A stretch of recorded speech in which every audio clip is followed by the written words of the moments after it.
Good morning. Those lights, they have red, it looks like crowns, but let's see if we're live. Hitting a ton of buttons. I might have to take my glasses off because they're not super high quality glare. They're not the anti-glare, but my eyes were sticky this morning. Good morning, Heather. I'm so excited because Heather just signed up to talk about Copaiba, the new essential oil that is magical. It's magical. We're going to talk about art and oils. All right, I think that's going. Let me try to set up this. You can tell it's Saturday here. I got Grungy, my kids left. They're with my dad for the weekend, and so forgot I signed up for art and oils. But this is my favorite topic because it fits with the Miracle Morning, and it fits with being a mom, and it fits with self-love and self-care and nature and plants and art and all of it. So I have coffee today, and I'm gonna plug this movie. If you haven't seen the new Star Wars, get on it. I took the kiddos, we did the whole family. It was awesome. We've always been Star Wars fans, but I would say so many people I've been talking to love it, even if they haven't watched any of the other Star Wars. Oh, so good. Star Wars is so good. All right. Good morning, Amy. Oh yeah, girl, this is gonna get integrated into your Miracle Morning, your journaling. I mean, you could paint in your power shower. All right, we're gonna talk about art and oils. And, you know, a little bit, when I was in college, I thought for a long time that I would have this degree in art, but I thought I needed to add science to it. And I really looked into becoming an art therapist. And I don't know that I just didn't know an art therapist. And, you know, it was somebody, you know, wasn't really encouraged. They're like, no, just go be a medical doctor. And I was like, no, I'm going to go to be a hairdresser.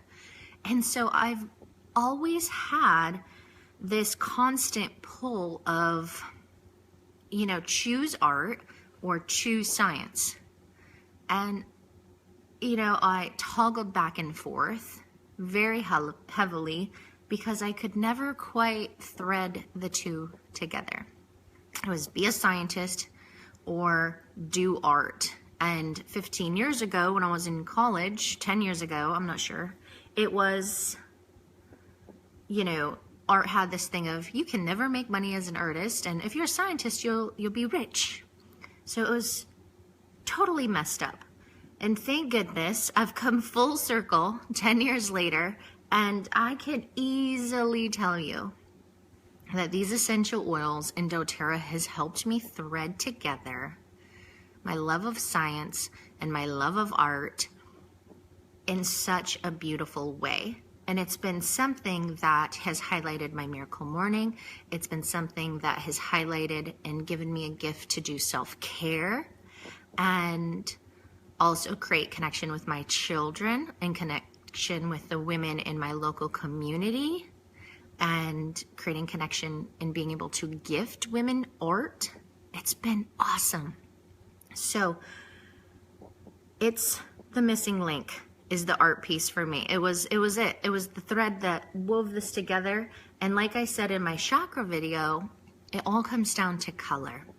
And so because of how doTERRA has beautifully categorized and designed their packaging to align with their chemical constituents and the physical benefits, the emotional benefits, it is truly a breeze to slide into many healing modalities. So I'm going to show you, and here's an example of, that's some natural green paint made from an herb, spirulina actually. And I'm gonna show you, I'll show you how to make paint for kids. So if you're like, I don't know where to start, you're gonna get a half gallon. If you're gonna make a lot, you're gonna need some vegetable glycerin. So I like to use these glass jars. There are leftover jars from our salves. And I put like a tablespoon or two of vegetable clear glycerin in there. And then I'll take a teaspoon or two of my dried herbs. And so I have some herbs, just to give you guys some tips. I'll do a blog post about this, is what I'm realizing, because it got hefty. But here's the spirulina. You can tell, just powder. Sometimes you might have to like muddle this down a little bit. You can get those awesome things. You know, take your herbs and grind them. Oh, I should have grabbed that. It's in the apothecary. And this is fun when you go out and like in a late fall, early winter, we have pokeberry invading everywhere.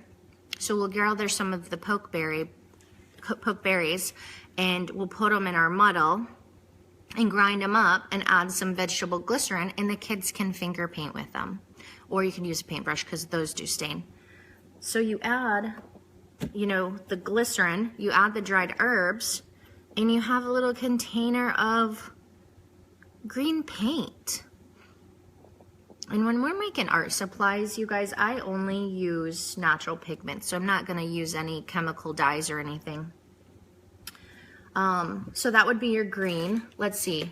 You've got turmeric root for a color. You've got charcoal is a beautiful, rich black color. You can actually highly dilute that and do calligraphy with it. It's beautiful. Beetroot, skullcap. Typically when you get skullcap, you really have to focus on muddling that down. And it's hard because it's kind of grassy. Bilberry. That's a really pretty mulberry rich color. And we got mustard seed powder, turmeric powder. So just kind of look in your kitchen cupboard and see what ingredients you have and what herbs you have that you've been cooking with. And chances are there might be some herbs in there that, like paprika. Every time we go to the store, my husband buys paprika. So we have piles and piles and piles of paprika. Use that, add some vegetable glycerin, and you can paint with it. And so when it comes to adding the oils can work as natural preservatives for art supplies, which is entirely, I could write a book on that. It's just making natural art supplies. But you could add a drop of myrrh and 2 drops of maybe arbor vitae, or you could do melaleuca. And that would help keep it, you know, naturally, like, good. Also, just keep it in the refrigerator, too. Especially if your house is warm and you're heating right now. So that's it. That's how simple it is. And that's green. You know, I didn't really muddle mine because I was trying to show you guys, so it's a little grainy. Muddle it down. The more you do, the smoother it's going to be. If you like that textured paint, you know, the other cool thing when you're making these glycerin paints is you can use them a lot like watercolors, in the sense that they're not going to spread like watercolors, but you can manipulate them with saran wrap. You can manipulate them and give them textures with salt. So I know Adi and I will make like a landscape, and if there's any water or, you know, green land and the paint is wet, you add a little salt, and that salt absorbs the pigment to give it some texture. And so this is really where you can take your apothecary tools that are your dried herbs that you're cooking with. You add your medicinal, your oils, and you can create beautiful connection in art. And I don't know, maybe I'll do it. I think I might do a mandala workshop now because I'm staring at it. I use these for mandalas, and mandala workshops are incredibly healing. And you go through a meditation where, you know, you close your senses off so you can really get a message, and then you're guided out of it and to create this mandala full of color. And after it's all done, you know, you get guided to look into how that color behaves, the orientation, certain colors can bring up certain patterns or reveal certain things about you in that meditation or where you are. And I have found that doing daily mandalas was a hell of a lot cheaper than going to a shrink, and B, so much more informative of self-discovery. And so when I talk about art, and so the mandalas, I personally use, because I don't like to whip up paint every morning, just a watercolor set. Winsor & Newton. Those are at your local Hobby Lobby. But if you add the colors, when you get a watercolor set, just make sure all the chakra colors are in there with a brown and a white. And so that's, and then I usually buy a tube of Payne's Gray, because Payne's Gray is my favorite pigment in the art world. But here's my art palette, and the reason I like watercolor specifically with oils, can you use them for natural pigment? Yes. Can you put them in your acrylic paints as you're painting a picture?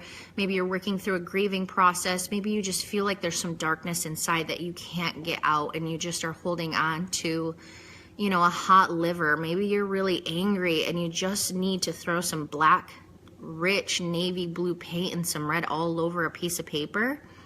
Use those oils that you guys have been learning in these classes, like thyme and digest zen, and really take those oils, and they don't necessarily need to match the pigment, but take them and put them in your paint. You're gonna get those aromatic benefits while you're also creating something. And when the mind creates art, it releases pain, it releases trauma.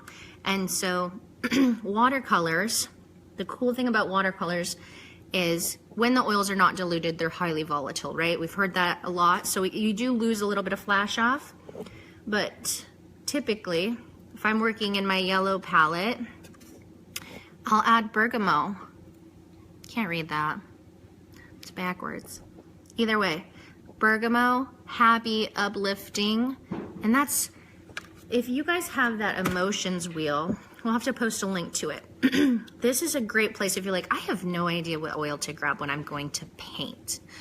Start with using oils that you want to capture their light. So ylang ylang. The light of ylang ylang is joy. And so you want to paint water and the ocean with ylang ylang in your blue palette to try to grab that happy, good, joyful energy. Does that make sense? I hope that that all makes sense. So it's really creating art with intention, but using them as a practical point of natural preservatives, keeping your paints fresh, keeping them, you know, there are a lot of times we'll go from the water, and this is really bad. I'm going to tell you guys a secret. Painters, and there's stories. If you guys read documentaries and stuff, biographies about painters having heavy metal poisoning, it's because so many painters grab their paintbrush and they put it in their mouth to clean it, and they're like, I'm just going to swap a color real quick, right? Or they want a really fine tip on their brush to do a line. It naturally goes in their mouth. Kids too. Excuse me. I have not been drinking enough water, clearly.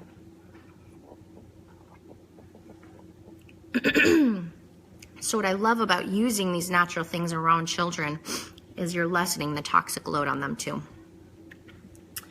So it's super simple, but it's just using them as an integration, and you would just put one drop on your palette, and the next day the oil's probably going to be gone. So it's going to be something intentional for that session. So mandalas are really great, just painting a rainbow, and if you go in and you're doing chakra sessions and you're really trying to figure that out, you could take a blank piece of paper, draw an awesome stick figure. I'm going to draw one because I said I was going to draw one last time. Andrew, can I have a pencil? And as you're going, you're working with Jen, you're working with somebody else who's getting into your chakras with you, you're just working with yourself. Take that stick figure and get your paint out, add the oil, and then paint the purple circle on the crown of your head and just sit with that. And it could be that simple. You guys, adding art and oils together does not have to be, well, that's a weird color. He gave me these weird Crayola markers. But see how simple that is? I grew in yellow. You guys, today's not my day. Anyways, doing that, and then, let's see, I'm just gonna use this wooden stick that I used to mix. But here's my heart chakra, right? And I'm just gonna, oh my gosh, this is like, there. Add a little green. It's got some forgive oil in it because, you know, we talked about forgive all over the heart. It could be that simple. But it's more of the intention. And you know what? Another thing that is very insightful, if you're not sure how to tap in naturally to your chakras, have all your colors of the rainbow in front of you and just grab the color. If you're thinking about your crown, grab the color that comes to you. And when you put it in there, and you paint that color, it could be yellow, and you want to put it in your crown chakra, that's when you can get into what is the essence of yellow. Do I need to eat more yellow foods? You know, and then your crown chakra could be a connection to your solar plexus in that meditation. So it can go complicated, I don't even want to say complicated. It can be very detailed and really tell a story, or you can be like, I just love purple, so I'm gonna paint my whole thing purple. That's cool too. Add some serenity, add some console, add some clary sage. So that's where it's easy, it's simple, and it's something that, you know, I don't put oils on my body every day at the capacity of what I've been doing this week. Can you call your puppies, please? These dogs, we have farm dogs. They're like 200 pounds because they don't know how to control and they want to sit on your lap. Always. What was I saying? I got distracted. So try it. Glycerin, herbs. You guys, I know you all have like paprika, right? Add a little water and just see how that pigment flows, and then you can add glycerin to give it a nice slick surface, and then add some essential oil and just write your name with your finger. Try that. Post a picture. I want to see it. What herb in your cupboard today can you either add water, or you know what, even some olive oil or just a little bit, and paint your name with an intention from that herb and an essential oil. That's how simple this is. And kids love it. You'll love it. It's a whole nother level of self-discovery. I'll talk to you guys later.